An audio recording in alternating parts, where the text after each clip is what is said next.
성경 889면에 있겠습니다. 시편 118편 5절 이하 7절 말씀을 다 같이 합독하시겠습니다.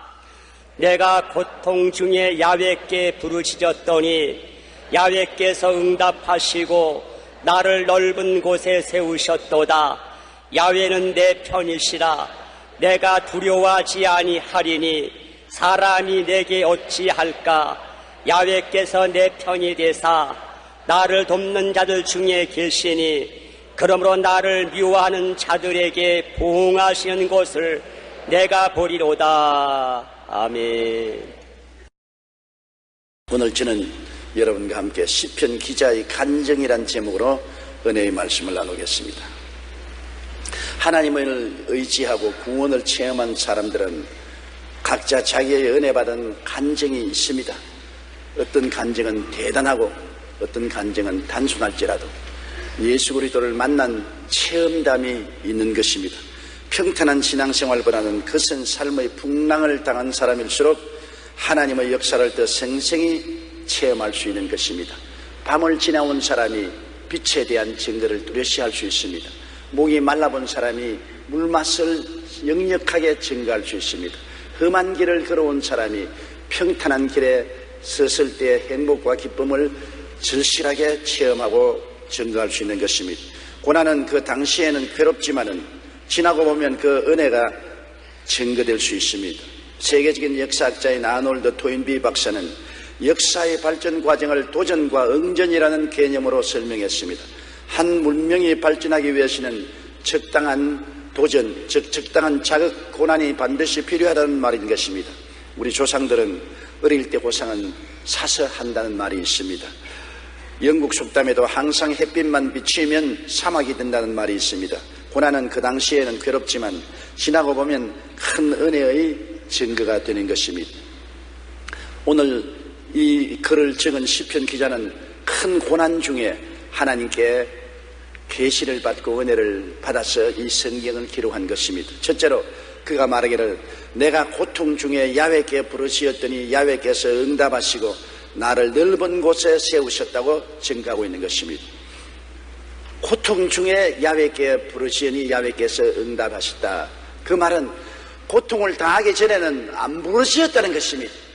편안할 때는 하나님께 부르짖지 않고 그냥 무심하게 생활을 했다는 것입니다. 그러나 그가 고통을 당할 때 하나님께 부르짖었다는 것입니다. 고통이 하나님께 부르짖게 만드는 자극제가 된 것입니다. 육체적, 환경적 고통은 결과적으로 마음의 고통이 됩니다. 사람은 마음을 가지고 있는 존재이기 때문에 모든 육체나 환경의 고통이 결국에는 마음의 쓴물을 마시게 되고 마음이 고통스럽게 되는 것입니다. 고통은 삶의 터전, 명예, 생명을 빼앗길 것이라는 마음의 불안과 공포로 나타납니다. 이 공포는 어떤 때는 마음의 지옥불같이 타오르기 시작하는 것입니다. 그 고통이 얼마나 그렇기에 고통 중에 하나님께 부르짖는다고 말하는 것입니다. 그냥 소곤소곤 말한다고 말하지 않았습니다. 노래하면서 말한다고 말하지 않았습니다. 부르짖는다고 말했습니다. 부르짖는다는 것은 괴롭기 때문에 부르짖는 것입니다. 시편 31편 9절에 야훼여 내가 고통 중에 있사오니 내게 은혜를 베푸소서. 내가 근심 때문에 눈과 영혼과 몸이 쇠하였나이다. 보십시오. 고통이 다가오면 눈도 잘 안 보이고 영혼이 몸부림치고 몸이 쇠하게 됩니다. 옛날에 많이 슬퍼하면 눈이 어두워진다는 말이 있는 것입니다. 실제로 초상을 당해서 부모를 혹은 자식을 잃고 너무 많이 울다가 시력을 잃어버린 사람을 제가 본 적이 있습니다. 고통은 얼마나 심한지 눈의 시력을 잃기까지 하고 영혼을 쇠약하게 하고 몸을 쇠하게 만들어주는 것입니다. 그런데 이 고통에서 건져줄 자가 하나님밖에 없다는 것을 우리가 알게 될 때 야훼 하나님께 부르짖게 되는 것입니다. 하나님을 모르는 사람은 고통 중에 몸부림치다가 죽습니다. 그러나 하나님을 아는 사람은 고통 중에 몸부림칠 때 그 해답을 하나님이 가지고 계신 것을 알기 때문에 하나님을 간절히 찾게 되는 것입니다. 절망의 고통에서 건져주실 권세는 하나님이 갖고 계신다고 성경은 말하고 있습니다. 시편 40편 17절에 주는 나의 도움이시요 나를 건지시는 이시라고 했고, 베드로전서 5장 7절에 너희 염려를 다 주께 맡기라 이는 그가 너희를 돌보심이라고 말한 것입니다. 주기철 목사의 기도는 유명합니다. 주기철 목사님은 일제시대 신사참배한다는 이유로 여러 번 감옥에 갇혔고 결국에는 순교를 당하신 분이 것입니다. 한 번은 다시 잡혀갈 것을 예상하며 기도 제목을 말씀하시는데 그 중에는 이러한 내용이 있었습니다. 첫 번째, 나의 기도 제목은 죽음의 권세를 이기게 해달라는 것입니다. 죽음의 권세야말로 사탄의 최대 무기입니다. 그러나 우리 주 예수 그리스도는 죽음의 권세를 끊고 무덤에서 벌떡 일어나셨습니다. 나의 기도의 힘은 바로 여기에 있습니다. 주께서 죽음을 이기셨다면 나도 그분을 의지하여 얼마든지 죽음의 권세를 이길 수 있게 해주시옵소서. 일본 관원들이 스스리 풀에서 신사참배를 반대한 사람을 가장 고민을 함으로 고통을 견디지 못하고 죽는 사람이 비일비재했습니다. 죽음의 고통을 이길 수 있도록 하나님이 힘을 달라고 말했습니다. 나의 힘으로는 죽음의 고통을 감당할 수 없으니 하나님의 힘이 나를 붙들어 주어서 죽음이 오더라도 견디게 해달라고 그런 기도했고, 두 번째 기도 제목은 끝까지 고난을 견딜 수 있게 해달라는 것입니다. 한순간 받는 고통은 쉽게 견딜 수 있지만 오랫도록 받는 고통은 정말 견딜 수가 없습니다. 그러나 나는 설사 그런 오랜 고통이 내려질지라도 끝까지 참을 수 있게 해달라고 기도하겠습니다. 왜냐하면 그렇지 않고서는 절대로 최후의 승리를 얻을 수가 없기 때문입니다. 주기철 목사님은 어떠한 권세 앞에서도 일사각오의 신앙으로 하나님을 의지하며 부르짖고 결국에는 순교를 당할 때까지라도 우상에 절하지 아니하고 신사참배를 거부했던 것입니다. 하나님의 도우심이 없이는 순교자가 될 수 없습니다. 우리 마음으로 어떻게 순교자가 될 수 있습니까? 우리 신학교 다닐 때 철없이 하나님이여 주를 위해서 순교하겠나이다 그런 기도 많이 했다고요. 나중에 알고 보니 철따구니 없어도 한이 없어요. 순교가 그렇게 쉽게 되는 것입니까? 죽임을 당하는 것인데 엄청난 고통과 괴로움이 다가오는데 주기철 목사님도 순교를 당하셨지만 자기 힘으로 할 수가 없다고 말했습니다. 하나님 순교 당할 수 있는 힘을 주시고 장기간 고통을 겪을 수 있는 힘을 달라고 부르짖었고 하나님이 주기철 목사님에게는 그 힘을 주시던 것입니다. 육체적인 환경 고통은 결과적으로 마음에 말할 수 없는 괴로움이 되는 것입니다. 지옥의 고통을 마음에 가져오는 것입니다. 이것을 이길 수 있는 것은 예수 그리스도의 부활의 생명이 임하지 않고는 사람 힘으로는 안 되는 것입니다. 사람들은 고통 중에 목 졸린 짐승과 같이 부러지게 되는 것입니다. 짐승 목을 한번 졸여보십시오. 굉장한 고함을 치고 부둥대지 않습니까? 고통은 우리의 숨통을 조르는 것입니다. 그렇기 때문에 우리가 맹렬하게 부르짖습니다. 고난당하지 않은 사람은 남이 고통 중에 고함을 치고 눈물을 흘리고 몸부림치며 부러지는 것을 비난하고 손가락질하기가 쉽습니다. 그러나 본인이 고통을 당해보면 체면 같은 것 생각나지 않습니다. 사람들이 무엇을 하고 말하든 간 상관없습니다. 고통에서 빠져나오기 위해서는 하나님의 도움을 간절히 부르짖고 간구하게 되는 것입니다. 성경에는 하나님께 맹렬히 기도하라고 하는 예를 들어서 말씀하기를 밤중에 친구가 찾아왔는데 먹일 것이 없습니다. 친구들은 굶주려서 허덕입니다. 이웃집에는 먹을 것이 많습니다. 그래서 이웃집을 찾아가서 대문을 두들겼습니다. 여보시오, 밤중에 친구가 찾아왔으니 먹일 것이 없습니다. 떡 3덩이만 빌려주십시오. 그 집에서 주인이 큰 소리로 대답을 했습니다. 나와 내 자녀들이 이미 잠자리에 들어와서 자고 있는데 지금 떡을 달라면 어떻게 합니까? 내일 아침에 오세요. 지금은 일어나서 줄 수 없습니다.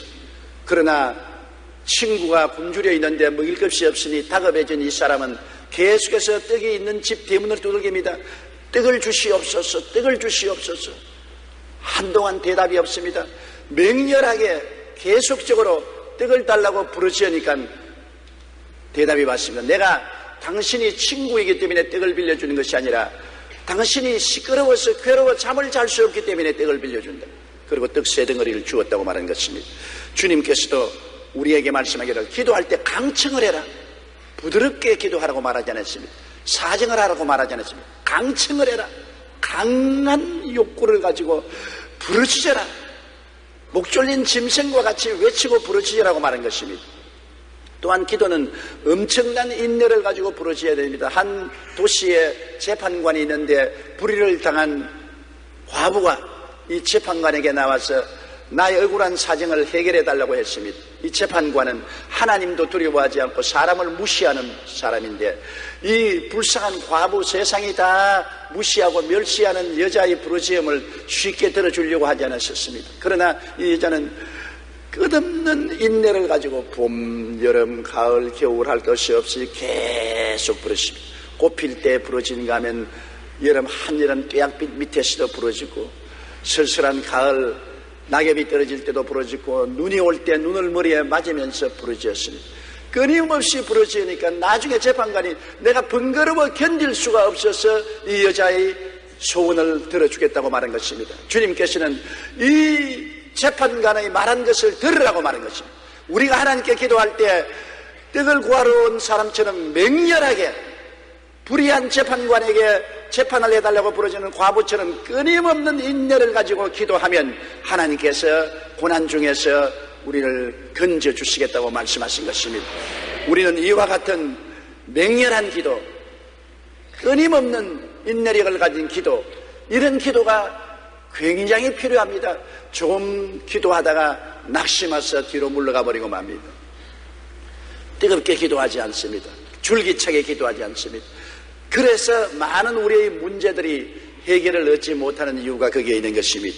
시편 116편 3절로 4절에 사망의 줄이 나를 두르고 수월의 고통이 내게 이르므로 내가 환난과 슬픔을 만났을 때 내가 야훼의 이름으로 기도하기를 야훼여 주께 간구하오니 내 영혼을 건지소서 하였나이다.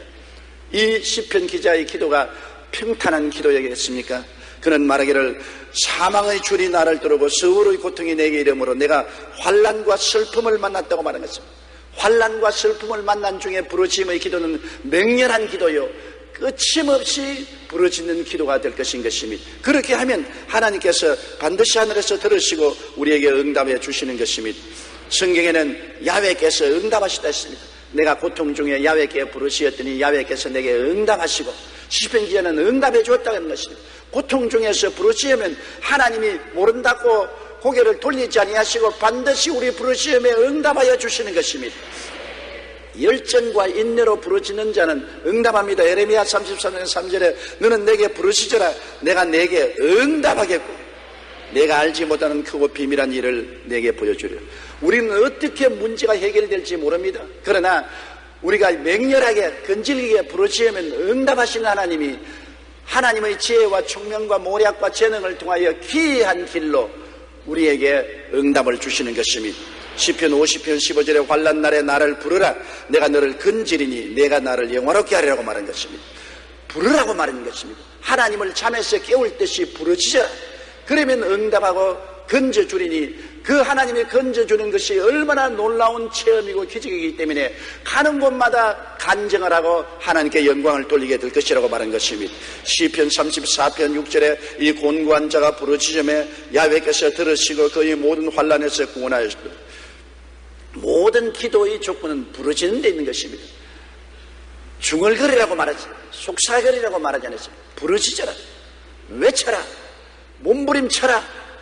이것이 하나님 앞에 우리가 나아가 기도를 응답을 받는 조건인 것입니다. 오늘날 부르짖는 기도가 많이 사라졌습니다. 우리는 중얼중얼 종알종알 소원거리다가 맙니다. 부르짖는다는 것은 온 영과 마음과 몸의 혼신의 노력을 다하여 부르짖는 것입니다.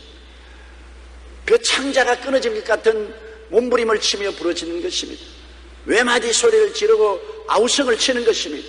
그러면 하나님께서 반드시 들으시는 것입니다. 뭐 하나님이 귀가 없냐, 뭐 왜 못 들으시겠느냐. 그러나 하늘나라 법칙은 부르짖는 것이 법칙인 것입니다. 하나님이 그렇게 하시라고 하니까 우리가 그렇게 해야 될 것인 것입니다. 하나님은 우리에게 응답하시고 넓은 곳에 세워주시다 했습니다. 이 얼마나 놀라운 일인 것입니까? 좁은 곳에 갇혀 있을 때의 고통이 얼마나 괴롭습니까? 저는 새장에 갇힌 새를 즐거워하지 않습니다. 새들이 새장에 갇혀서 노래를 부르면 즐거워서 부르는 것 같지만 슬퍼서 부르는 것입니다. 좌절과 절망 속에서 부르는 것입니다. 사람들은 새를 새장에 가두어 놓고 관상물로서 보기 좋아하지만 자유롭게 하늘을 날아다녀야 될 새가 자유를 박탈당하고 새장에서 주인이 주는 물을 마시고 음식을 먹고 있은들 좋을 리가 무엇이 있겠습니까? 넓은 곳으로 풀어놓아주는 것이 마땅한 것이 아니겠습니까? 우리 사람들이 세상에 갇힌 것처럼 고통과 슬픔과 좌절과 절망에 갇혀서 몸부림치며 부러질 때 하나님은 응답하셔서 고통의 문을 활짝 열어서 넓은 곳에 세워주시는 것입니다. 마음의 해방은 정말 중요하지요. 여러분 염려, 근심, 좌절, 절망에 취해서 마음이 캄캄할 때 하나님이 오셔서 마음의 고통의 감옥에서 해방시켜 주시고 마음의 평안과 즐거움이 넘쳐날 때 얼마나 행복합니까? 행복의 근원이 어디 있습니까? 좋은 음식 먹는 것이 행복하지 않습니다. 좋은 옷 입는 것, 좋은 집에서 사는 것 행복하지 않습니다. 마음의 평안이 있어야 행복한 것입니다.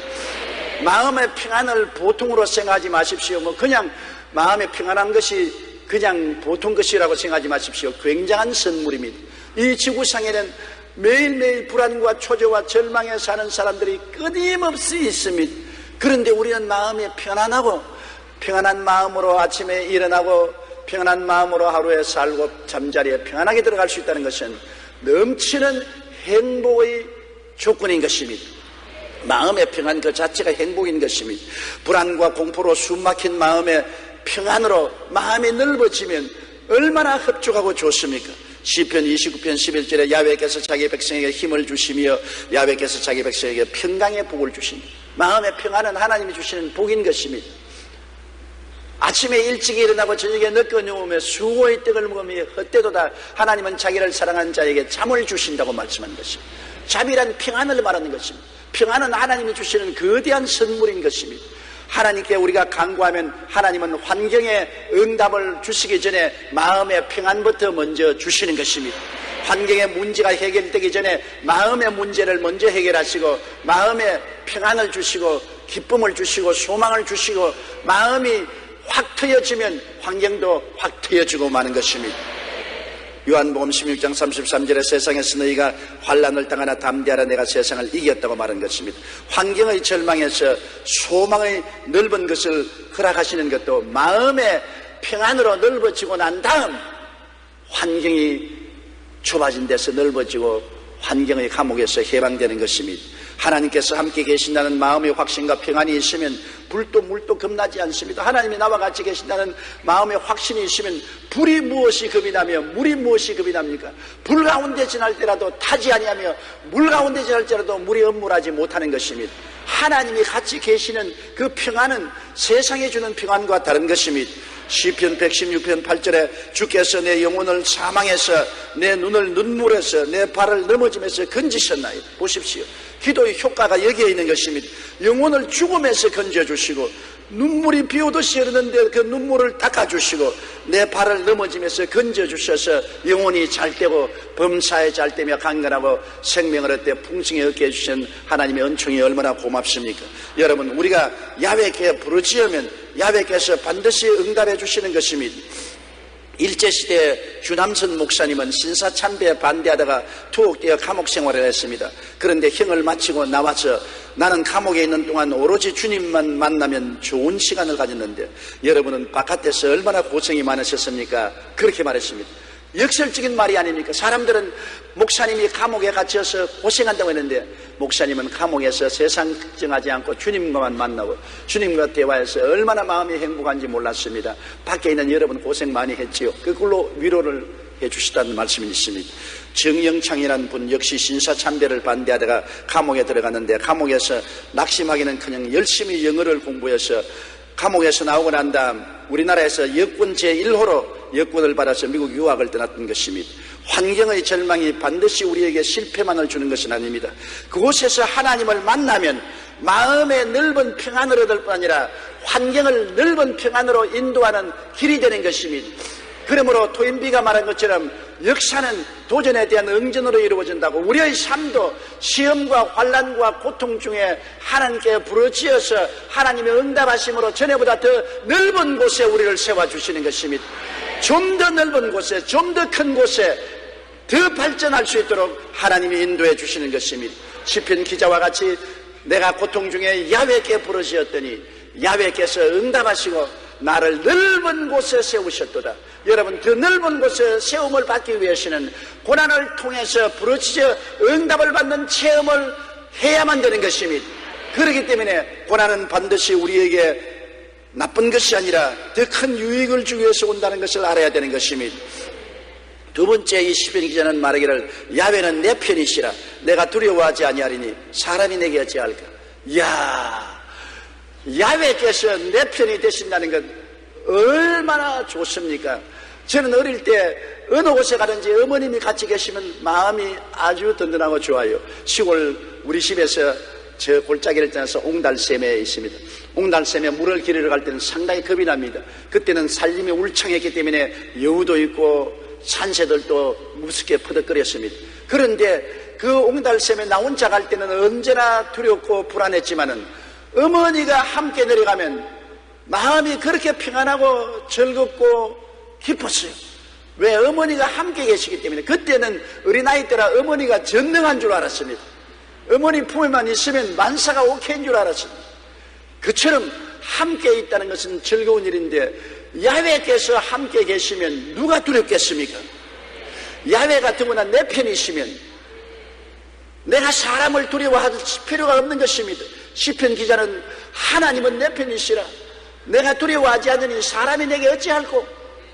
사람이 아무리 나를 도적질하고 죽이고 멸망시키려고 해도 하나님이 내 편이 되어서 하나님이 나를 도와주시니 어떻게 나를 해칠 수가 있겠느냐는 것입니다. 여러분, 하나님이 왜 우리 편이 된다고 시편 기자가 담대히 말했습니까? 언약 때문인 것입니다. 이스라엘 백성은 아브라함 때 하나님이 언약을 맺었습니다. 아브라함 보고 할례를 베풀라, 할례를 받으면 하나님과 언약 맺은 백성에 대해서 하나님이 같이 계신다는 증거를 주신 것입니다. 이스라엘 백성은 그렇기 때문에 할례를 굉장히 중요하게 여긴 것은 할례는 하나님과 언약 맺은 표를 몸에 가지고 있었습니다. 항상 몸에 하나님과 언약 맺은 표를 가지고 있었기 때문에 하나님은 나와 함께 계십니다. 하나님이 나와 함께 계심으로 두려워하지 않을 수 있다. 사람이 내게 어찌할까. 창세기 17장 10절에 너희 중 남자는 다 할례를 받아라. 이것이 나와 너희와 너희 후손 사이에 지킬 내 언약이라고 말한 것입니다. 오늘 우리 예수 믿는 사람은 예수님의 십자가 언약을 맺은 사람들인 것입니다. 누가복음 22장 20절에 이 잔은 내 피로 세운 새 언약이니 곧 너희를 위하여 붓는 것이라. 우리가 성찬받을 때 그 잔은 예수 그리스도께서 피로 세운 새 언약인 것입니다. 여러분, 이스라엘 백성들은 할례로 언약 맺었지만 우리는 예수 그리스도 십자가의 피로서 언약을 맺었습니다.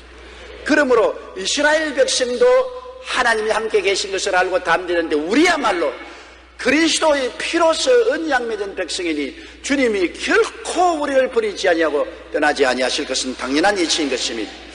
다윗은 할례의 언약을 얼마나 강하게 믿었던지 하나님이 할례를 베풀어서 나와 같이 계심으로 나를 누가 대적하리요. 그가 골리앗에 나갈 때 인간적으로 생각하면 상대가 안 되었습니다. 골리앗은 키가 구척장신이요 장사요 용사였었습니다. 그러나 그는 17살쯤 먹는 초립동이었습니다. 다윗은 눈으로 보아도 상대가 안 되고 경험을 통해서 보아도 상대가 안 됩니다. 그럼에도 불구하고 그가 골리앗을 향해서 강하고 담대하게 나간 것은 나는 하나님과 할례 받아서 언약 맺은 백성이다. 하나님이 나와 언약 맺었으므로 나를 홀로 두지 않고 나와 함께 하심으로 골리앗이 내게 어찌하리요. 하나님이 나와 함께 하시니 하나님이 내 편이시니 골리앗이 내가 어찌하리요. 내가 두려워하지 않는다. 언약을 믿고서 다윗은 그렇게 담대하게 나간 것입니다. 사무엘상 17장 36절에 주의 종이 사자와 곰도 쳤은즉 살아계시는 하나님의 군대를 모여가니 할례 받지 않은 블레셋 사람이니까 그가 그 짐승의 하나같이 되리이다. 하나님과 언약이 없는 블레셋 사람은 사자와 곰처럼 아무것도 아니라는 것입니다. 여러분, 언약이 얼마나 중요하다는 것을 우리는 알아야 돼요. 우리는 예수 그리스도의 피를 통해서 언약 맺은 사람들이기 때문에 항상 하나님이 우리와 같이 계신다는 것을 생각하고 바라보고 믿고 입으로 시인하고 찬양해야 될 것인 것입니다. 우리는 하나님 없는 백성이 아닙니다. 외롭고 고아가 되어 사는 인생이 아닙니다. 쉬지 않고 언약 맺은 백성이므로 24시간 주님이 같이 계십니다. 깨어있을 때도 함께 계시고 잘 때도 함께 계시는 것입니다. 그러므로 하나님과 언약 맺은 백성이므로 이 시편 기자처럼 말해야 되는 것입니다. 하나님은 내 편이시라 내가 두려워하지 않으니 사람이 내게 어찌할까. 한번 따라 말씀하세요. 하나님은 내 편이시라. 내가 두려워하지 아니하리니 사람이 내게 어찌할까. 언약 맺은 백성의 효과가 바로 이것인 것입니다. 양피 가지고 올 때는 할례의 언약을 맺은 이스라엘 백성도 그 언약을 믿고 나가는 사람은 하나님이 같이 했는데, 하물며 그 아들 예수 그리스도의 십자가의 보배로운 피를 믿음으로 언약을 맺은 우리들이 하나님을 의지하고 강하고 담대하게 나가지 못한다면 수치스러운 일인 것입니다. 여러분, 우리가 매일매일 같이 기도할 것은 하나님이 내 편이신데 내가 하나님 편이 되게 하여 주시옵소서. 하나님이 내 편이시면 나도 하나님 편이 되기 위해서 노력해야 될 것 아닌 것입니까? 내가 하나님을 믿고 순종해야 하나님 편에 설 수 있습니다. 하나님은 예수 그리스도를 통해서 내 편에 서 계신 것입니다. 그런데 내가 하나님을 자꾸 멀리하면 안 되지 않아요? 믿고 순종하여 내가 하나님 편에 있고 하나님이 내 편에 있으면 하나님과 나와 손잡고 나가는데 무엇을 두려워할 것입니까? 어떠한 대적도 우리를 감당할 수 없는 것입니다. 시편 91편 14절에 그가 나를 사랑한즉 내가 그를 건지리라. 그가 내 이름을 안즉 내가 그를 높이리라고 말씀한 것입니다. 신명기 28장 7절에 야훼께서 너를 대적하기 위해 일어난 적군들을 내 앞에서 패하게 하시리라. 그들이 한 길로 너를 치려 들어왔으나 내 앞에서 7길로 도망치리라고 말씀한 것입니다. 그러므로 우리는 항상 내 편이 되셔서 성령님이 우리 가운데 거하시는 것을 알아야 되는 것입니다. 내가 고아와 같이 너를 버려주지 않고 너에게로 오리라. 내가 아버지께 구하겠으니 그가 또 다른 보혜사를 너에게 주사 영원토록 너희와 함께 있게 하시라고 말한 것입니다.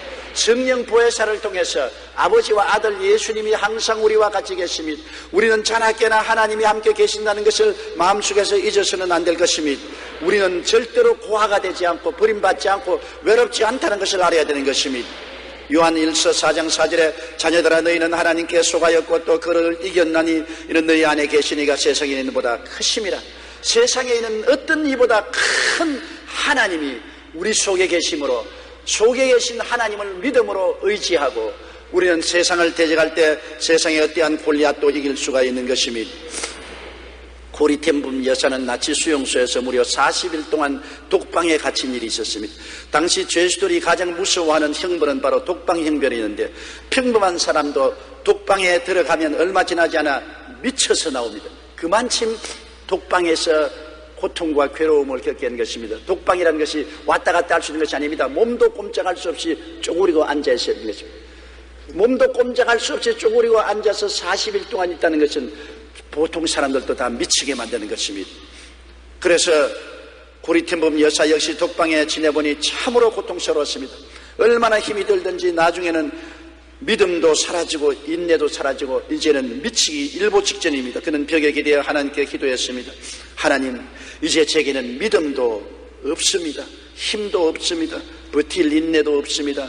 어떻게 하면 좋겠습니까? 그때 마침 눈앞에 개미 한 마리가 기어가다가 바닥에 물을 피해서 벽 옆에 조그마한 틈새기 서로 들어가는 것을 보았습니다. 그때 하나님의 음성이 그의 마음속에 고요하고 잔잔하게 들려왔습니다. 고리야, 저 개미가 보이느냐? 개미가 지금 어디로 가고 있느냐? 네, 하나님, 물을 피해서 작은 틈으로 가고 있어요. 그래, 너는 지금 피할 곳이 없다고 생각하지만 내가 바로 너의 피란처라. 내가 너가 피할 조그마한 틈이다. 이제 나를 향해 오너라. 내가 너를 품어주마. 너는 내 속에서 안전하게 보호받을 수 있느니라. 나를 바라라. 그럴 때 하나님을 향해서 마음으로 부르짖고 하나님, 나는 못해요. 나는 안 돼요. 나는 할 수 없어요. 주님, 나를 붙들어 주시옵소서. 마음에 하나님의 영광이 임하고 평안이 임하니 그때부터 시작해서 40일 동안 쪼그리고 앉아서 독방에 있는데 그것이 천국같이 아름답고 좋더랍니다. 마음에 평안하고 기쁘고 마음이 평안하고 기쁘니 몸도 평안하고 늘 하나님이 같이 계시니 어떠한 역경도 이길 수 있는 힘이 마음속에 주어졌다는 것입니다. 하나님이 내 편이 되심을 알고 하나님을 믿고 의지하는 사람은 어떤 두려움도 이길 수가 있는 것입니다. 내 홀로 인생을 사니까 좌절하고 절망하죠. 하나님이 내 편이 되시면 고리텐붐 여사같이 40일 동안 독방에 쪼그리고 앉아있어도 마음의 평안과 기쁨이 넘쳐나는 것입니다. 하나님께는 능치 못하심이 없기 때문인 것입니다. 그러므로 여러분, 하나님이 내 편이 되신다는 이 말을 잊어서는 안 되는 것입니다. 예수 그리스도의 십자가의 보배로운 피로 하나님은 우리와 언약을 맺어서 우리와 항상 같이 계심으로 어떠한 역경에도 하나님을 바라보는 여러분 되시기를 간절히 축원합니다. 시편 기자는 하나님이 내 편이시라 내가 두려워하지 않겠노라, 내가 무서워하지 않는다는 것입니다. 무서워한다는 것은 자기를 의지할 때 무서워지는 것입니다. 자기 힘으로 할 수 없잖아요. 자기 힘으로 다가오는 파도를 어떻게 이기며 고난을 어떻게 헤쳐나갈 수 있는 것입니까? 자기보다 강한 원수 앞에 자기가 어떻게 대적할 수 있는 것입니까? 사람은 자기를 의지할 때 두려워합니다. 또 사람은 환경을 바라볼 때 두려워하는 것입니다. 환경이 감당할 수 없는 어려움으로 다가올 때 내가 어떻게 합니까? 가정의 슬픔이 견딜 수 없는 환경으로 다가올 때, 사업이 무너질 때, 직장을 잃었을 때, 사람들에게 버림당할 때, 환경에 내가 감당할 수 없는 서름이 다가올 때 그것을 어떻게 내가 견뎌낼 수 있는 것입니까? 그것을 견디기 위해서는 내가 하나님을 바라보아야 두려워하지 않게 되는 것입니다. 시편 27편 1절 2절에 야훼는 나의 빛이요 나의 구원이시니 내가 누구를 두려워하리요? 야훼는 내 생명의 능력이시니 내가 누구를 무서워하리요? 악인들이 내 살을 먹으려고 내게로 왔으나 나의 대적들 나의 원수들인 그들은 실족하여 넘어졌도다. 시편 기자는 야훼께서 내 편이시라 내가 두려워 아니하리라. 하나님의 마음 중심을 점령하면 두려움이 사라지는 것입니다. 내 마음 중심에 내가 들어있거나 환경이 들어와 있으면 두려워 떨게 되는 것입니다. 하늘과 땅과 세계와 그 가운데 모든 것을 지으신 하나님이 내 중심을 점령하고 있으면 두려움이 없습니다. 하나님이 내 중심에 계시면 나는 항상 하나님을 바라보고 하나님을 감사하고 예배하고 찬송하며 살 것입니다. 우리가 지음받은 이유가 어디 있습니까? 잘 먹고 잘 입고 잘 살아라고 이 세상에 지음받은 것이 아니지 않아요. 하나님이 우리를 지으신 목적은 하나님을 찬미하기 위해서 지으신 것입니다. 하나님이 중심에 계시면 하나님을 찬미하게 돼요. 돈이 마음속 중심에 있으면 돈 하지요. 지위와 권세가 중심에 있으면 지위 권세 하지요. 쾌락이 마음 중심에 있으면 쾌락하지요. 하나님이 마음 중심에 있으면 늘 예배와 찬송이 그치지 않은 것입니다. 하나님이 내 마음속에 중심에 있으면 나는 하나님을 의지하게 되므로 두려워하지 않게 되는 것입니다. 요한일서 4장 18절에 사랑 안에 두려움이 없고 온전한 사랑의 두려움을 내어 쫓나니 두려움에는 형벌이 있음이라고 말한 것입니다. 요하수아 1장 9절에 내가 네게 명한 것이 아니냐, 강하고 담대하라, 두려워하지 말며 놀라지 말라, 내가 어디로 가든지 내 하나님 야훼가 너와 함께 하느니라. 하나님이 같이 했으면 두려워하지 말라고 했는 것입니다. 왜냐하면 하나님이 우리를 책임져 주시기 때문인 것입니다. 하나님이 저를 걸머져 주시기 때문인 것입니다. 예수님이 그렇게 말씀하지 않았습니까? 수고하고 무거운 짐진 자들은 다 내게로 오라, 내가 너희를 쉬게 하리라. 주님이 짐을 대신 짊어져 주시기 때문에 우리를 쉬게 하겠다는 것입니다. 하나님이 마음 중심을 점령하면 두려움은 사라지는 것입니다. 신학자 벵겔은 이렇게 말했습니다. 하나님을 두려워하는 사람은 하나님 이외의 것에 대해서는 아무것도 두려워하지 않는다. 그러나 하나님을 두려워하지 않는 사람은 하나님 외의 모든 것을 두려워한다. 하나님 대신 자기를 의지하는지 환경을 의지하는 사람은 두려워하게 되죠. 하나님이 중심에 계시고 하나님을 의지하는 사람은 아무것도 두려워하지 않게 되는 것입니다. 왜냐하면 하나님이 모든 일에 책임을 져주시기 때문인 것입니다. 그렇기 때문에 시편 기자는 말하기를 사람이 내게 어찌하리요? 하나님께서 내 편이 되사 나와 함께 계시면 내가 두려워하지 않으면 사람이 내게 어찌하리요? 우리가 이 세상에 살면서 환경도 두렵지만 가장 두려운 존재가 사람인 것입니다. 우리 할머님께서 제가 어릴 때 저보고 늘 말씀하기를 이 세상에서 가장 무서운 동물이 머리 검은 동물이라 그렇게 말했습니다. 난 그 말이 무슨 말인지 몰랐습니다. 머리 검은 동물이 왜 무섭냐? 머리 검은 동물이 바로 사람이라는 것입니다. 산길 외로운 길을 걸어갈 때 짐승을 만나면 두렵지 않다고, 사람을 만나면 제일 두렵다고 말한 것입니다. 오늘 세상에 사람이 얼마나 무섭습니까? 악의를 가진 사람이 얼마나 무섭습니까? 요사이는 사람들이 다 감정에 북받치고 참지를 못해서 친한 친구도 성강을 하면 그만 칼로 찔러 죽여버리고, 자동차 접촉사고가 났다고 나와서 서로 성강하면 돌로서 때리고 칼로서 찔러 죽이고, 남편이 보험금 타겠다고 아내와 자식을 집에 불을 찔러서 죽이고, 믿을 놈 한 놈도 없어. 정말 이 세상에 하나님이 이외에 믿을 곳이 없이요. 이제 세상에 그렇게 된 것입니다.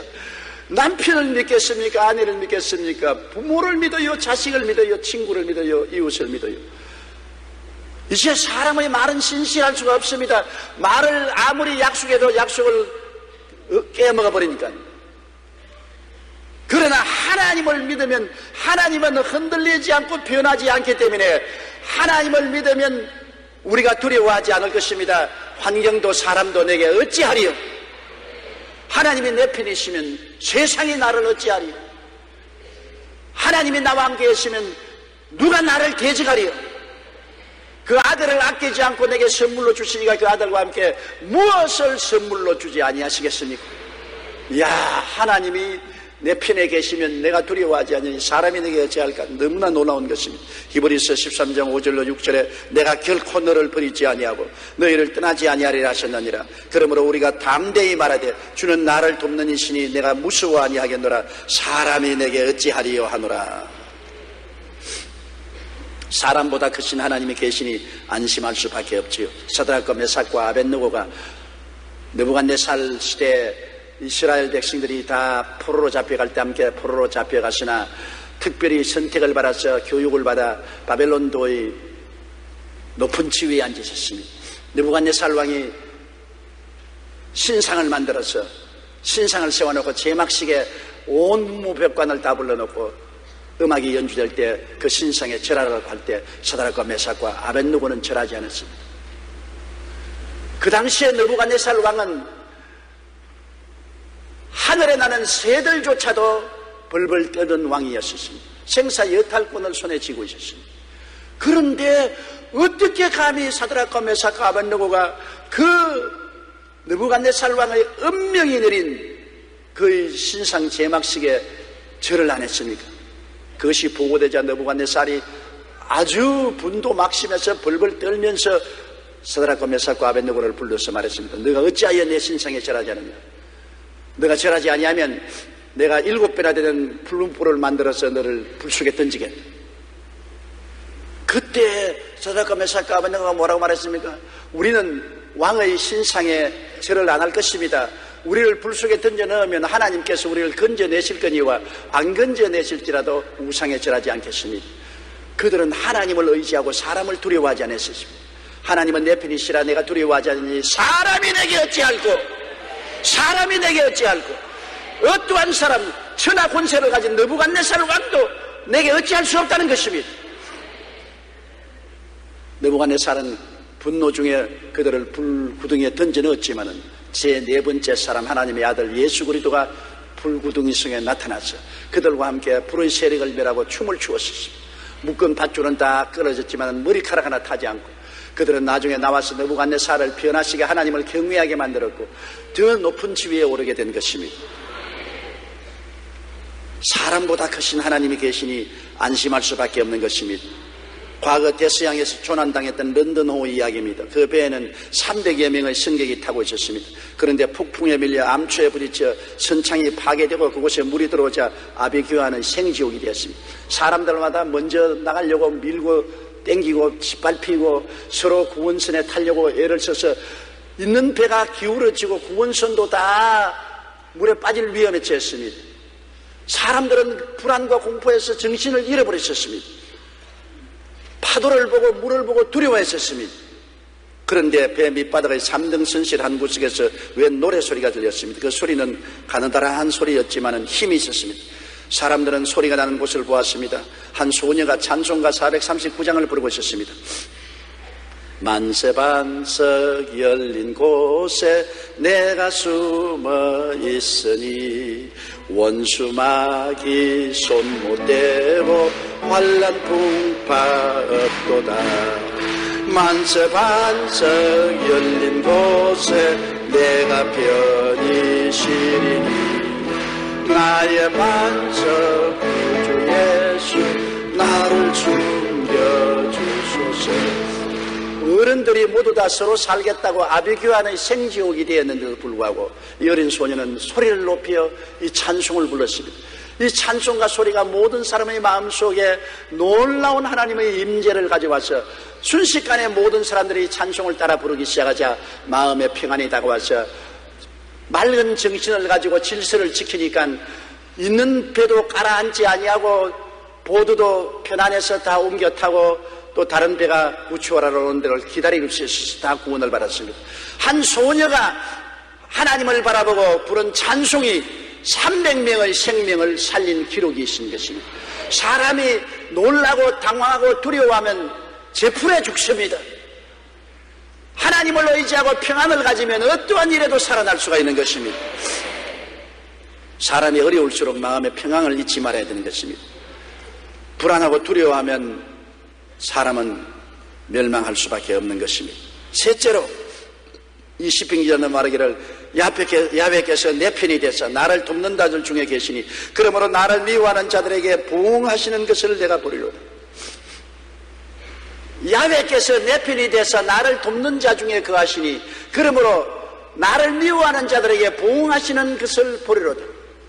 하나님은 주의 백성을 미워하는 자를 언제고 보응하시는 것입니다. 하나님 백성을 하나님은 사자와 이리에 던져 넣어서 밥이 되게 만들지 아니하는 것입니다. 그렇기 때문에 시편 기자는 말하기를 하나님이 나를 돕는 자 중에 계시고 나를 미워하는 자를 보응하시는 것을 볼 것이다. 물론 하나님께서 우리 주의 백성들에게 대적한다고 즉시 보응하지는 않습니다. 그러나 정말 악의를 가지고 주의 백성들을 도적질하고 죽이고 멸망시키려고 할 때는 하나님이 보응하시는 것입니다. 여러분, 하나님이 우리를 위해서 보응하시는 능력이 없으면 살아날 수가 없을 때가 많습니다. 6.25 사변 때 보십시오. 우리 한국은 무장이 없었습니다. 여러분 6.25 사변을 경험한 사람이 별로 많지 않지만 저희 세대는 6.25 사변을 경험했기 때문에 6.25 사변 날 아침을 잘 압니다. 그때 한국군의 무장이란 형편이 없었고 미국 군인들은 다 한국에서 철수했었습니다. 그럴 때 소련 탱크로 무장을 하고 야크 비행기로 무장을 한 북한이 일시에 물결같이 한국을 쳐들어왔었을 때 한국은 그 앞에서 상대가 되지 않았습니다. 파죽지세로 이정부를 통해 서울을 점령하고 낙동강까지 내려간 것입니다. 그대로 내버려 두었으면 여러분 지금 다 우리는 김정일 장군 수하가 되고 말았을 것입니다. 그뿐입니까? 온 세계를 열어서 김미 주인감을 기쁨이 씹던 것도 좋다고 말한 것처럼 불쌍한 거지들이 되고 말았을 것입니다. 어떻게 6.25를 통해서 우리가 죽지 않고 살아났었습니까? 시편 56편 9절에 내가 아뢰는 날에 내 원수들이 물러가리니 이것으로 하나님이 내 편이심을 내가 아느니라. 하나님이 우리 한국 편인 것을 우리가 알아야 돼요. 하나님이 우리 편인 것을 너무나 모르고 있습니다. 왜냐하면 1950년 6월 25일 오후 2시에 미국 트루만 대통령은 북한의 남침 소식을 듣고 이 문제를 유엔 안보리에 회부했습니다. 뉴욕의 유엔 본부에서 안보리의 회의가 소집되었습니다. 당시 상임 이사국은 미국, 중국, 소련, 프랑스, 영국 총 5개국으로 이 중에 한 나라만 반대해도 유엔군을 파견할 수 없습니다. 그랬다면 한국은 적화되고 말았을 것입니다. 유엔 안보리는 전원 일치해야 결정을 내릴 수 있는 기구인 것입니다. 그런데 소련이 그 회원국에 있으면 그때 중국은 자유중국이기 때문에 괜찮았고 소련이 회원을 했는데 소련이 군대 파견을 동의할 수가 없습니다. 만일 소련이 반대했더라면 우리나라는 지상에 지금 남아있지 않습니다. 하나님의 은혜가 개입을 한 것입니다. 스스리 푸른 소련 스탈린이 개입을 안 할 택이 없었습니다. 왜냐하면 북한이 우리나라를 침공한 것은 소련이 사주를 해서 침공해 왔는데요. 소련이 김일성이 보고 가라 좋다 탱크도 대주고 비행기도 대줄 거니 가라고 했는데 그 소련이 안보리에서 거부해버리면 미국과 유엔군은 참전하지 못하고 우리는 북한의 공산주의 수하에 들어가고 말았을 것입니다. 그런데 마침 그때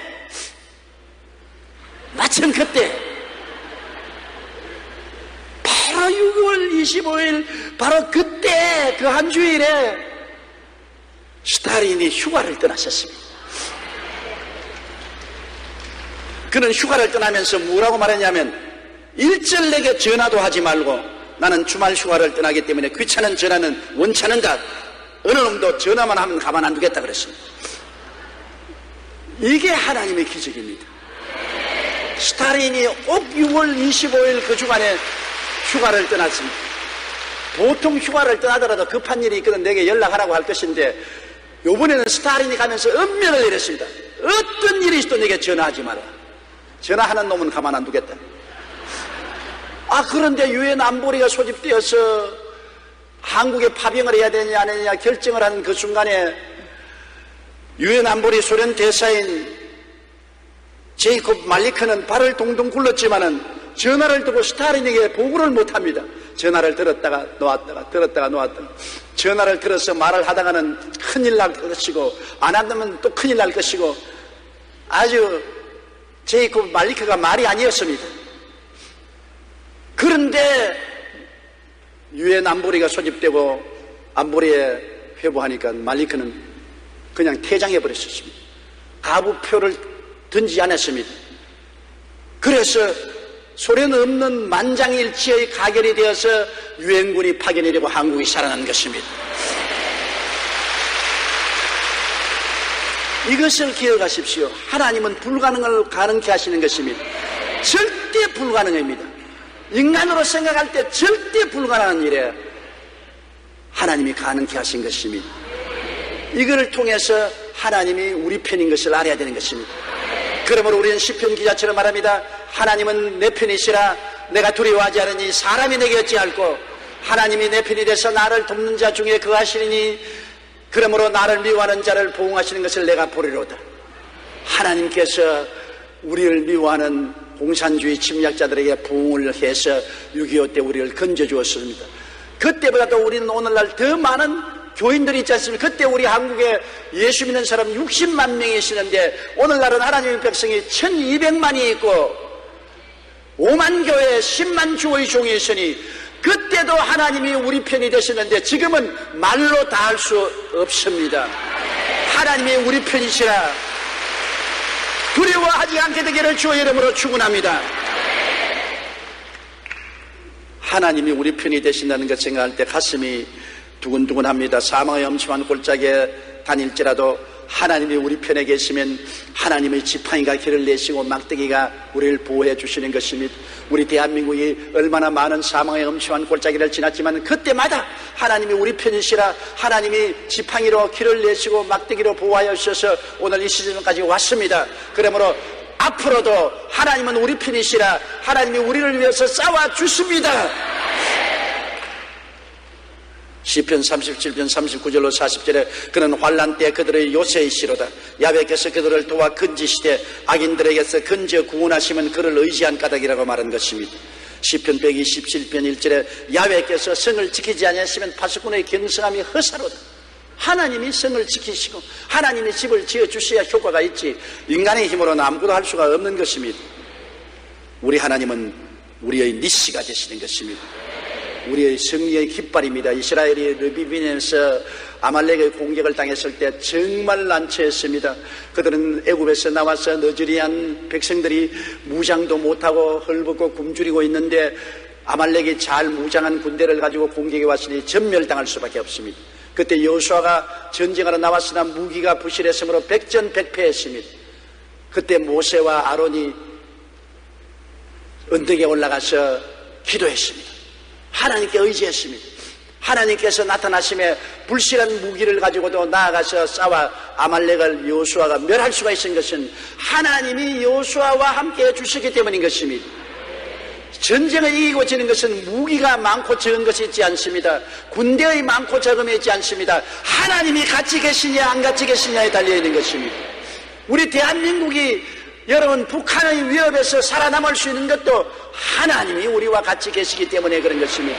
원자탄 미사일이 문제가 아닌 것입니다. 하나님이 같이 계시면 원자탄 미사일을 가지고도 아무 소용없이 구소련이 무너지는 것을 보십시오. 시편 53편 4편 7절에 참으로 주께서는 모든 환난에서 나를 건지시고 내 원수가 보응받는 것을 내 눈이 똑똑히 보게 하셨다고 말씀한 것입니다. 이 시편 기자는 심한 고통을 당해 심신의 질식할 만한 불안과 공포에 짓눌려 있었습니다. 그런 사망의 골짜기에서 야훼 하나님께 부르시었더니 하나님께서 응답하사 심신의 평안과 해방을 주셨습니다. 이 체험을 통해서 야훼께서 내 편에 계시면 어떤 불안과 공포도 이길 수 있으며 어떤 원수도 물리칠 수 있음을 깨닫고 그는 성경에 그렇게 기록하고 간증했습니다. 내가 고통 중에 야훼께 부르시었더니 야훼께서 응답하시고 나를 넓은 곳에 세우시도다. 야훼는 내 편이시라 내가 두려워하지 않으니 사람이 내게 어찌할까. 야훼께서 내 편이 돼서 나를 돕는 자 중에 거하시니 그러므로 나를 미워하는 자에게 보응하시는 것을 내가 보리로다. 할렐루야. 다 같이 고개시어 기도드리겠습니다. 전능하신 하나님 아버지여, 우리 예수 믿는 사람들은 하나님과 언약 맺은 사람인 것을 알게 도와주시옵소서. 밤이나 낮이나 하나님이 우리와 같이 계신 것을 우리가 알고 바라보고 믿고 시인하고 감사하고 찬양합니다. 야훼 하나님이여, 그러므로 우리가 강하고 담대한 마음을 가지고 두려워하고 놀라지 말고 뒤로 물러가지 말고 앞으로 나가는 용사들이 되게 도와주시옵소서. 할 수 있거든요. 무슨 말이냐, 믿는 자에게는 능치 못한 일이 없나니라고 말씀하셨사오니 강하고 담대하고 승리하는 우리 성도들이 되고 우리 대한민국이 되게 도와주옵소서.